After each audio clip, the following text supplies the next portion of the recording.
नमस्कार मंडळी. तर चला, एकाच बॅटरचे हे वडे आहेत, पण पुढे यांचं काय होणार ते यांनाही नाही माहिती. चला, तर आता झाली विभागणी. एका टीमचा प्रवास गरमागरम तर दुसऱ्याचा थेट थंडगार. तर पहिल्या टीमवर गरमागरम रसमचा पाऊस. अरे बाबा, स्पा नाही, हा तर रसम बात आहे. वडा म्हणतो, जितके ओताल तितके पिऊन टाकतो.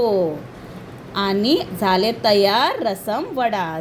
चमच्याने खा किंवा वाटीने प्या. तर दुसरा, चला, हे आता दुसऱ्या टीमची एंट्री. हे आहेत VIP पाहुणे.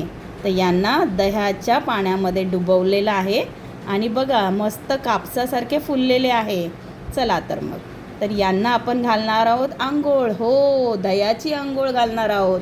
तर चला, गरमीला थेट राम राम आणि यांच्यावर टाकू दह्याचा पाऊस.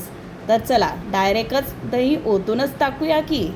तर हे ओतलं. आत्ता काय, तर याच्यावर आपण काय करणार आहोत, टाकणार आहोत वरून लाल तिखट. हो, लाल तिखट आणि चाट मसाला टाकणार आहोत आणि थोडीशी जिरा पूड पण टाकूया.